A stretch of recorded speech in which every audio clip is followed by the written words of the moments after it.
So, welcome once again, guys, and we're going to talk about when you're stuck on the guitar, when you don't know how to make progress. And I'm going to give you 3 really simple things that you can do to turn your guitar playing around and kickstart that progress back up again.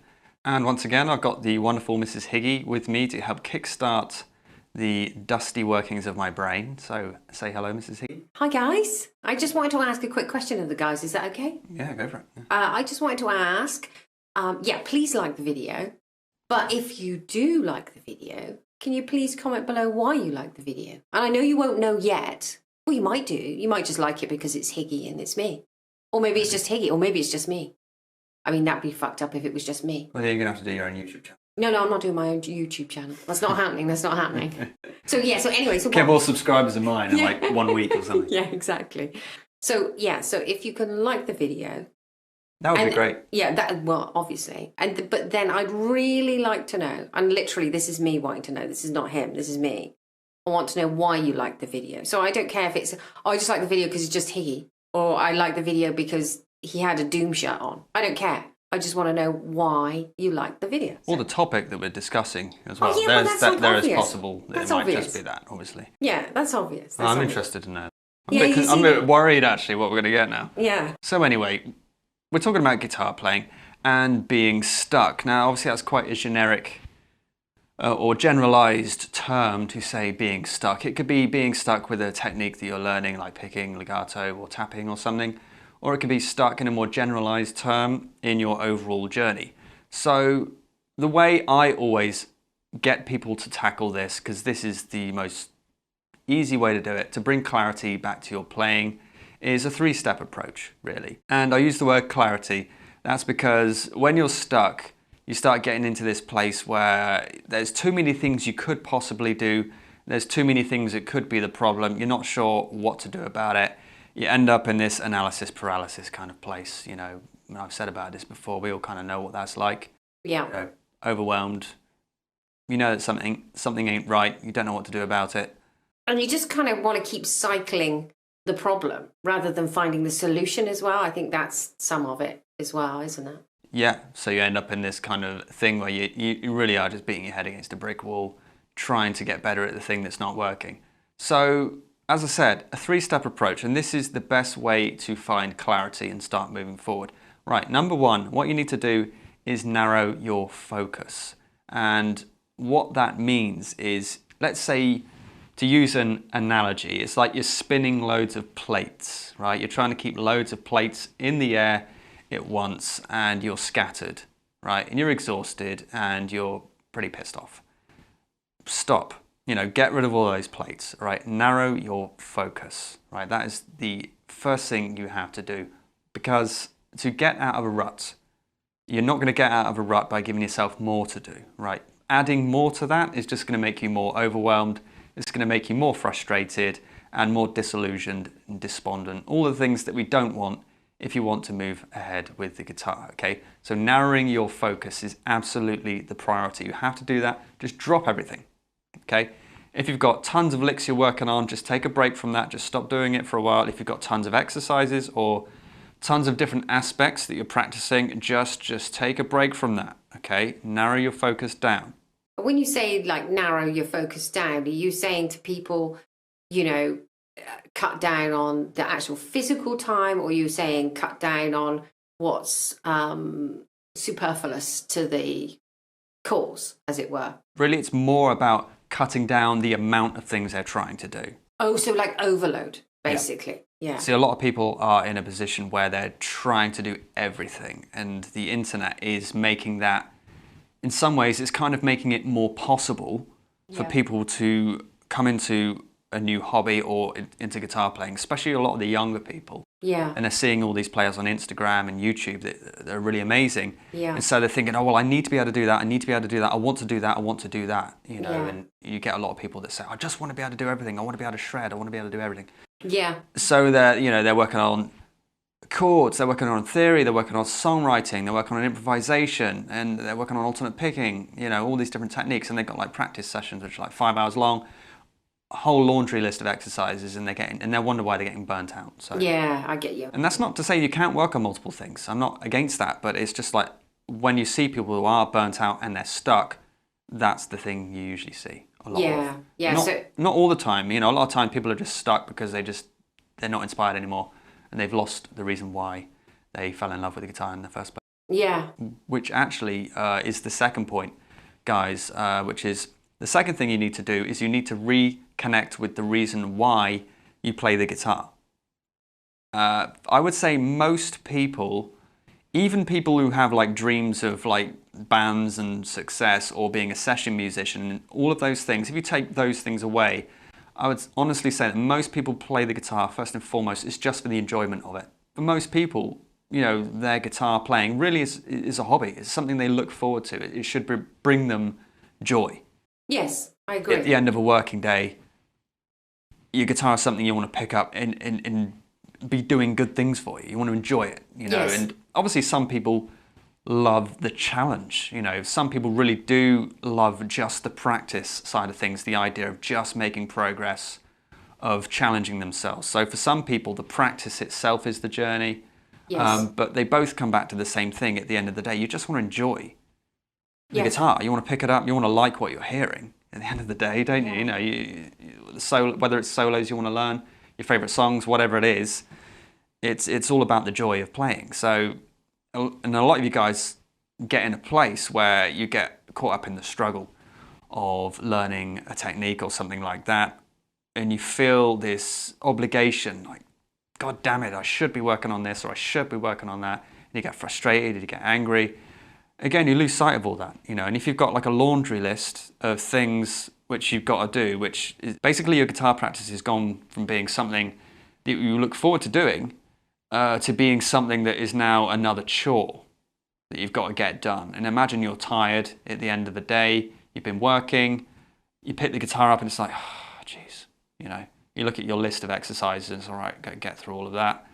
And I'll give you guys credit, you will make yourself do it. You will put yourself through it. So it's not dedication that you lack. It's just you've put yourself in this situation where it's just a chore and you're not enjoying it anymore. So reconnecting with the reason why you picked up the guitar in the first place. And I'm betting that most of you, it was for the enjoyment. It should be something you enjoy first and foremost. Whatever your ambitions are on the guitar, you should still be enjoying it. It's for you first. This is another point, actually. So I asked you about if you liked the video, why did you like the video? Also, I'd like to know, why did you pick up the guitar in the first place?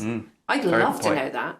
So yeah, really guys, reconnecting with the reason why you picked up the guitar, the reason why you love doing it. So let's say if you have trouble getting to that answer, then imagine if you did have the skill level that you want. Let's say that you've done all your practice, you've got the picking speed or whatever it is that you want, right?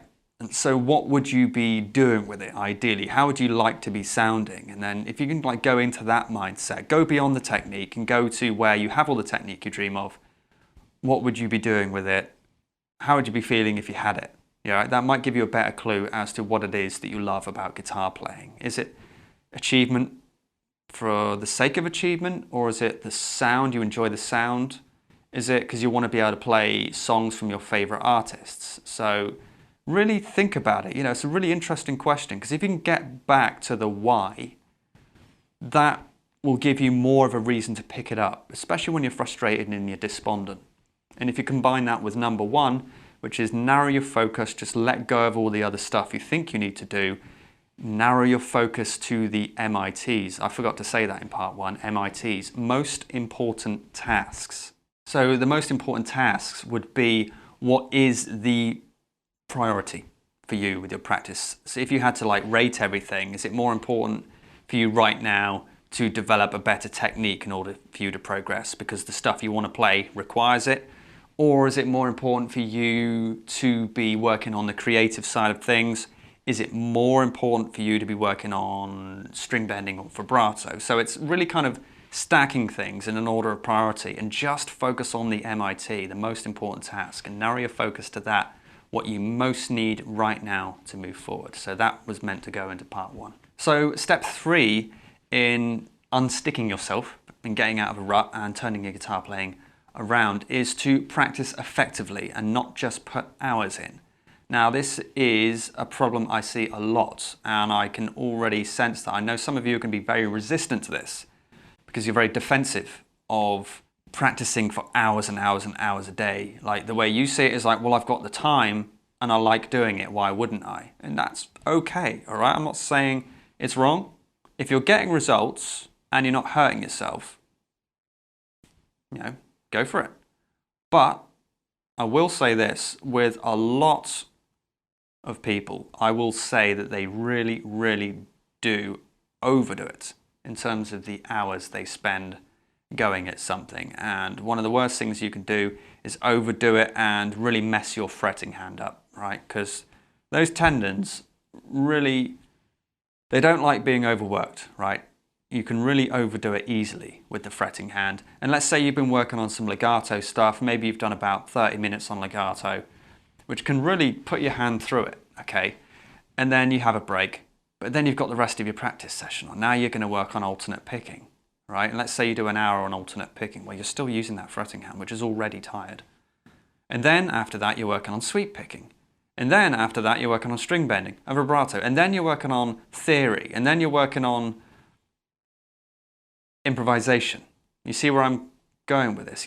There is a finite amount of physical progress you can make in a day before you've gone beyond the point at which your body is going to make any gains. Your body gets to a point where it's just tired, your mind's tired, and everything you're doing from that point on really is a waste of time. Yes, like when you get mentally and physically tired, we see it a lot. People start getting sloppy with their guitar playing. So it's no longer practice, well, a productive practice anyway. Well, yeah, it's just time spent, isn't it? You're putting in hours, but are those hours any good? You're just like, when you're tired, everything suffers that you do. The input, everything, any physical input you do into anything when you're mentally tired is not as accurate, it's not as good, and you're not really going to remember anything. You want to be putting in good information into your brain.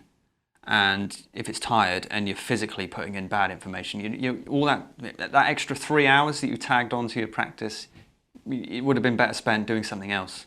Yeah. Put in a good hour. If you can do 2, put in a good 2 hours, whatever it is. I mean, I didn't practice for that long. No, but even at the stage I'm at, if I want to do something, work on some physical stuff, I'll put some time in, but it's going to be focused. You're not going to catch me doing 5 hours on physical technique. I'm just going to make everything tired. It's not, and then the next day, I'm not going to be able to go and do what I did the day before. So it makes it all pointless, because the point of physical practice is you want to accumulate every day. So let's if you do like 20 to 30 minutes of really good legato stuff, 20 to 30 minutes of really good alternate picking stuff on Monday. You can come and do the same thing on Tuesday. Yeah. On Wednesday, you might be able to do the same thing. Right, Thursday, maybe you'll have a day off of that and do something else. But if you do 5 hours of picking and legato on Monday, go and try and do that on Tuesday. Your hand's already tired.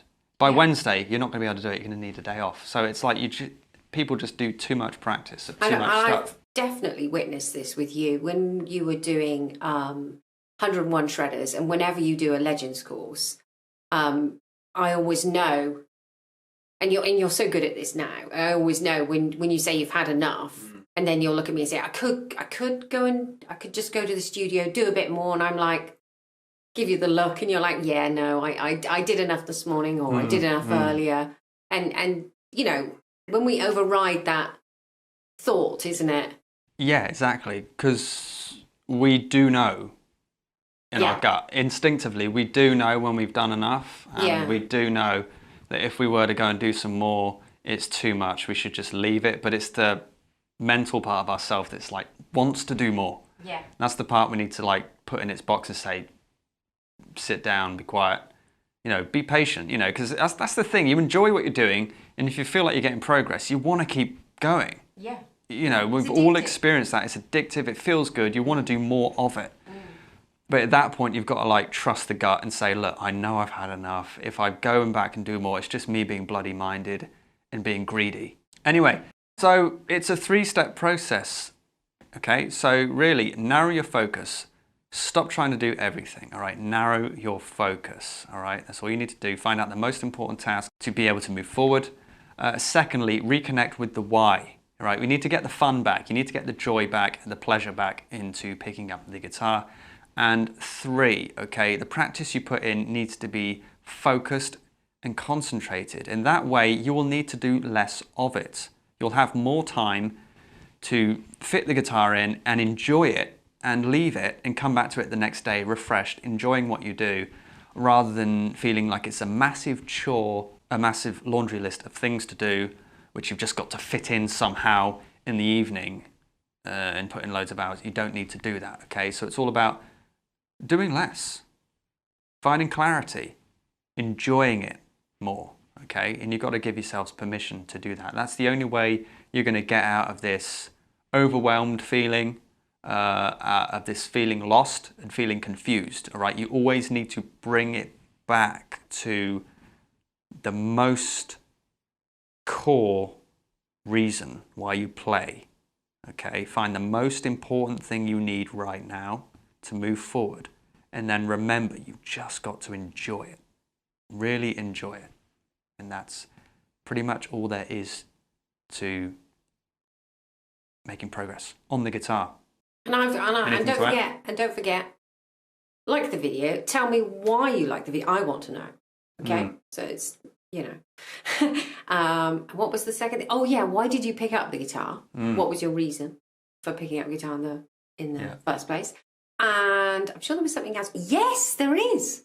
We have a new exciting button somewhere below the video here, I assume. I don't know. Oh yeah, you watch the video. Yeah, below the video. It's the same if you're on your phone. Super thanks. Super thanks. Okay, super thanks. Press the super thanks. Deliver super thanks. And we'll be very super thanks back. Yeah, and I'm going to say something I never say, guys, which is don't forget, smash like and subscribe and all that stuff. I never say that stuff. No, we should say that more. And we should say it more often. Super thanks. Please, somebody press the super thanks so I know whether it works or not. Yeah, it's like $2 or something. Yeah, I think. Yeah, $200. Just loads of zeros. Yes, yeah. Well, I think they can only go up to 50 anyway. There must be a hack. Yeah, there must be a hack somehow. Yeah, somebody knows a hack. $5,000. Yeah, anyway, so 3 things from me and 3 things from Higgy. Aren't you lucky? Very. Yeah. Okay, guys, thanks for watching. And go and enjoy your guitar playing. Get those gains, and I'll see you next time.